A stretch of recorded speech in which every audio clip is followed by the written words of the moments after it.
अब मैं संघर्ष के पर्याय संगठन के मुखिया शासकीय शिक्षक संगठन के प्रांताध्यक्ष आदरणीय राकेश दुबे जी को आमंत्रित करना चाहूंगा कि वो मंच पे आए और अपनी विषय वस्तु माननीय भैया जी के समक्ष प्रस्तुत करें। आदरणीय राकेश दुबे जी।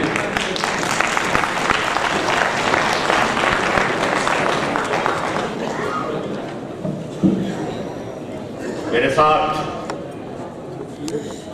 एक बार आवाज दीजिएगा, बोलिए भारत माता की, बोल नमस्ते माई की। धन्यवाद। आज रीवा के इस ख्यात लब्ध ऑडिटोरियम में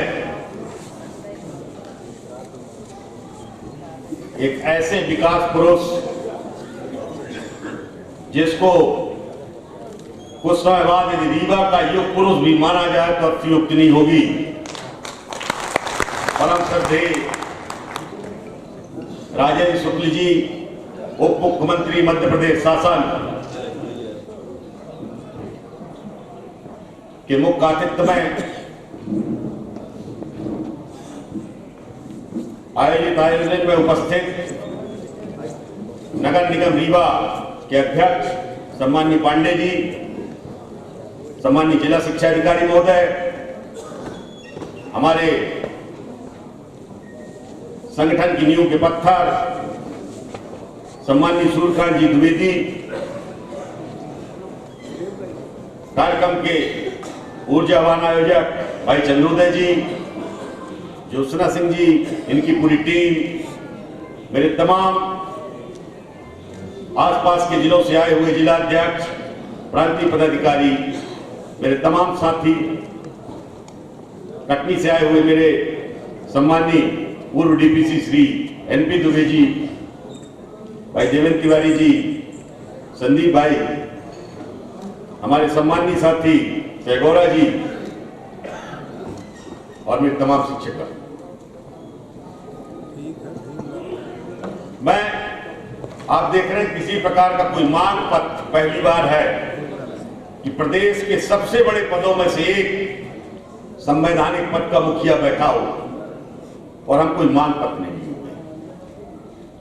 हमारे यशपाल भाई अभी बोल रहे थे, स्थानीय साथी हैं, स्थानीय नेता भी हैं, भैया ये स्नेह था वापस का।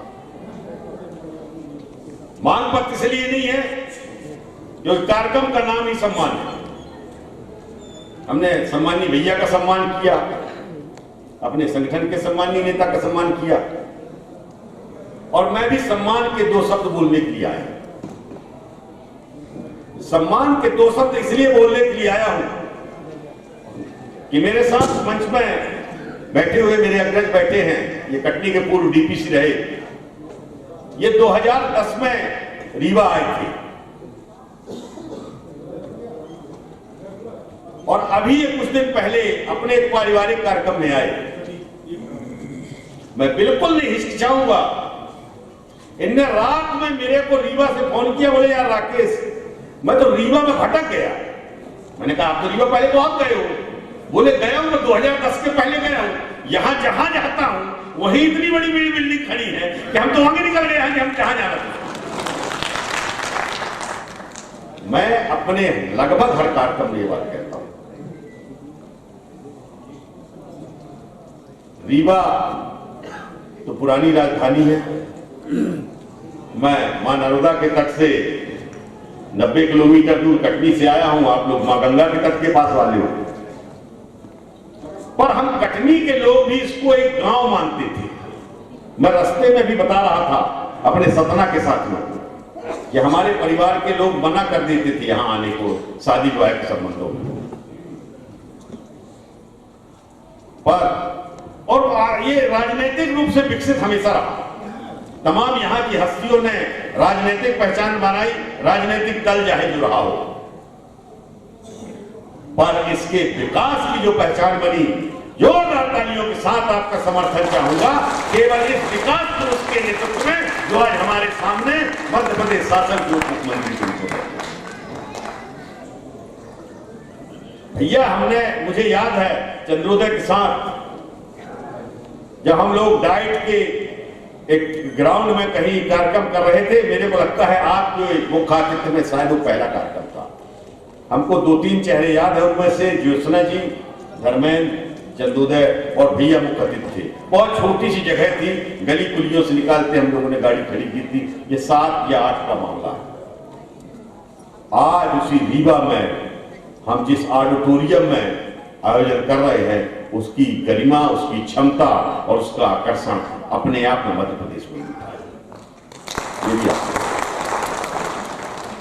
चाहे मामला विकास का हो, बड़े भवनों का हो, चाहे यहां पर ओवरब्रिज फ्लाईओवर के जाल बिछाने का हो, सड़कों का हो, चाहे सोलर ऊर्जा से क्षेत्र को जगमग करने का हो, ये सब आपकी देन है।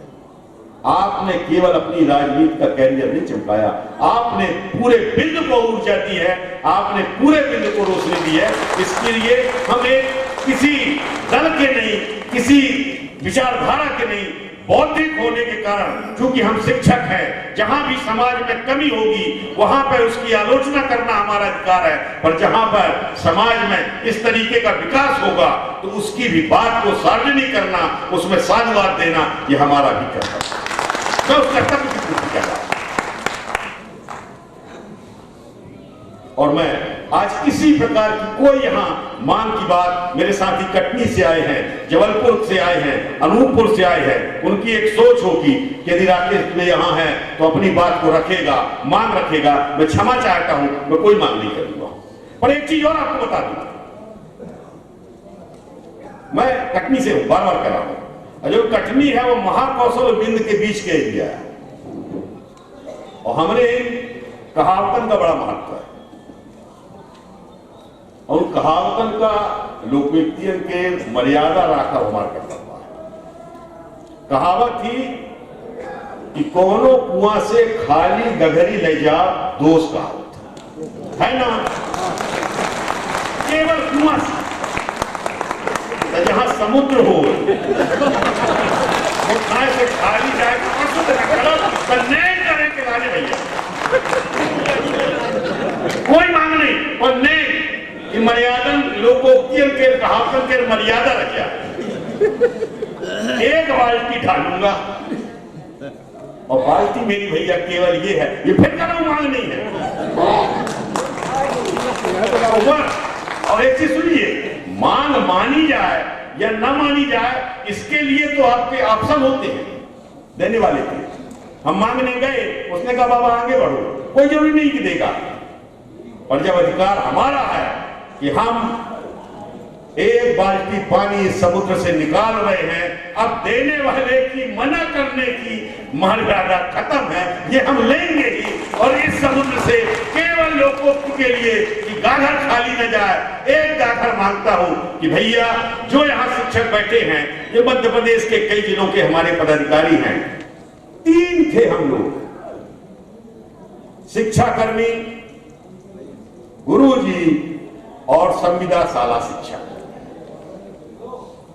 ये भर्ती की गई थी कांग्रेस सरकार में। बातें रिकॉर्ड हो रही हैं, वायरल करोगे शिकायत होगी, पर जहां सरपरस्त बैठा हो वहां इनकी चिंता नहीं करती। और भैया उस समय जब भर्तियां हुई थी, भैया सबसे क्षमा चाहूंगा, अभी मेरी बात 5 मिनट। भैया जब उस समय भर्तियां हुई थी, तो फिर बता रहा हूं कि अपने यहां जब लड़का होता है, भैया जब लड़का होता है तो उसको ग्रहण से बचाते हैं, और कहते हैं कि ग्रहण पड़ जाए तो हाथ पांव शरीर का कोई ना कोई हिस्सा टेढ़ा हो जाता है, और फिर उसको हमेशा कहते हैं गिरैया का है। जब हमारा जन्म हुआ था मध्य प्रदेश के अंदर, दिग्विजय सिंह की सरकार का ग्रहण था, वो ग्रहण हमको लगा, और हमारी जो वरिष्ठता की विकलांगता है वो चिरस्थायी रूप से हमारे ऊपर लग गई। मेरा साथी 20-20 साल की वरिष्ठता गवा करके गुरुजी शिक्षा करके वो संविदा यहां बैठा, 98 वाले की 18 की भी जा रही थी।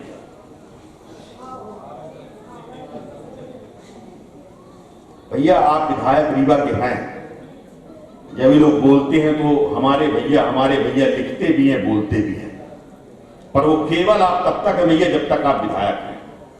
अब आप धरोहर मध्य प्रदेश की हैं, मध्य प्रदेश सरकार के उप मुख्यमंत्री हैं, हम सबका अधिकार है पूरे प्रदेश का।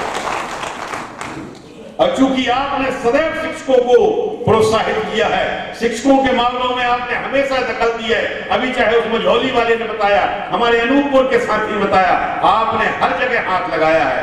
तो भैया मैं आपसे आज, वैसे भी आप काशी विश्वनाथ से आ रहे हो, भोले के यहाँ से, और भोले के यहाँ से आने वाला उसी टाइप का हो जाता है भैया। इस बात के लिए बिल्कुल न छोड़ेंगे हम लोग। आज आपसे वचन लेंगे कि मध्य प्रदेश के अंदर शिक्षा कर्मी, गुरुजी और संविदा शाला शिक्षक की जो वरिष्ठता है, वो ग्रेजुटी और उसके जैसे अन्य मामलों के लिए जितने भी वित्तीय ऐसे मामले हैं, वो प्रथम उसका जो नियुक्ति दिनांक हो, उसकी आप हमारे लिए मध्य प्रदेश शासन से मध्यस्थता कीजिए। एक बार हमको मध्यस्थता मिली थी तो कर्मी कल्चर खत्म हो गया था, हम सब अध्यापक बन गए थे। भैया हम निवेदन कर रहे हैं, इतने लोगों के बीच में, इतने सब तीर्थ के बाद फिर से भगवान राम की प्राण प्रतिष्ठा का उत्सव का समय आ रहा है। हम बार बार अनुरोध कर रहे हैं कि आप माँ गंगा से 90 किलोमीटर, मैं माँ रेवा से, माँ नर्मदा से 90 किलोमीटर हम लोग आए हैं और हाथ जोड़ रहे हैं। गंगा और नर्मदा का यहाँ पे हमेशा मिलन हो, आशीर्वाद दोनों का मिले। हमारी परिस्थिति, हमको इसके अलावा कुछ नहीं चाहिए। आप कौन सी योजना बनाते हैं? आप एनपीएस की बनाते हैं, यूपीएस की बनाते हैं, ओपीएस की बनाते हैं, जो बनाना हो बनाए। उस पर चर्चा जिसको करना होगा वो बाद में करेगा, जिसको मुझ पर नाराज होना होगा हो जाएगा। ये केंद्र सरकार का मामला है, इसमें हमारा उपयोग किया जा रहा है। करोड़ों कर्मचारी इससे प्रभावित है। करोड़ों कर्मचारियों के जो नियम बनेंगे वो हम 3 लाख पे लागू होंगे। हम 3 लाख उन करोड़ों को प्रभावित करने वाले कोई नहीं होते। हमारा केवल एक मामला है कि भैया, बार बार दोहरा रहा हूं, जिसको रिकॉर्ड करना हो रिकॉर्ड करो, कि हम जो राज्य शिक्षा सेवा में अध्यापक से प्राथमिक, माध्यमिक और उच्च माध्यमिक शिक्षक बने हैं, इनकी शिक्षा कर्मी, गुरुजी और संविदा शाला शिक्षक के पद पर जो नियुक्ति हुई थी, उसके नियुक्ति दिनांक की वरिष्ठता मिल जाए। इसके अलावा कुछ नहीं चाहिए, केवल एक गाठन चाहिए समुन के लिए इस सागर। इसके अलावा कुछ नहीं, मांगना तो है ही नहीं आपको आज, क्योंकि आज अभिनंदन करें। और जिस तरीके से आपने सहृदयता दिखाते हुए अनुकंपा के मामले में अभी अपनी सहमति, भैया अभी हमारे द्विवेदी जी हैं, कोई माँ का गीत माता के ऊपर गीत सुना रहे थे, लगभग सबकी आंख भर आई थी, रो रही थी। भैया जब उनका गाना सुनने में आंखें भर आती हैं, तो जिसका पिता जाता है, जिसकी माँ जाती है, या जिस हमारी बहन का पति चला जाता है, उसके बाद भैया अनुकंपा की जो नियुक्ति होती है, उसके लिए जब उसको भटकना पड़ता है, वो किसी अधिकारी की समझ में नहीं आएगा, किसी बड़े जननायक की समझ में नहीं आएगा, वो इन्हीं में से किसी की समझ में आएगा भैया जो भटक चुका है। उनके प्रकरणों में सहानुभूतिपूर्वक विचार हो, उनकी जो जटिलता है उसको समाप्त कर दिया जाए। ये मेरी मांग नहीं है, ये केवल मैं उसको प्रस्तुत कर रहा हूं। उसमें दिक्कत क्या होती है, क्योंकि अब भी मैंने देखा कि 1 मिनट पहले एक सालों से भटकते प्रकरणों को भैया ने किस तत्परता से निराकरण किया। और इसके अलावा मेरी कोई मांग तो आज है ही नहीं है। भैया यशस्वी हो, शतायु हो, और जिस तरीके से उन्होंने इस रीवा को जगमगाया है, ईश्वर करे हम सबकी उम्र का एक एक दिन भी भैया को लगे, भैया की उम्र बढ़ाए, और भैया इसके बाद इनका नाम पूरे प्रदेश में और देश में जगमग हो। इसी के साथ अपनी वाणी को विराम देता हूं। बोलिए नर्मदे माई की, बोल भारत माता की। धन्यवाद। जय हिंद, जय संकल्प।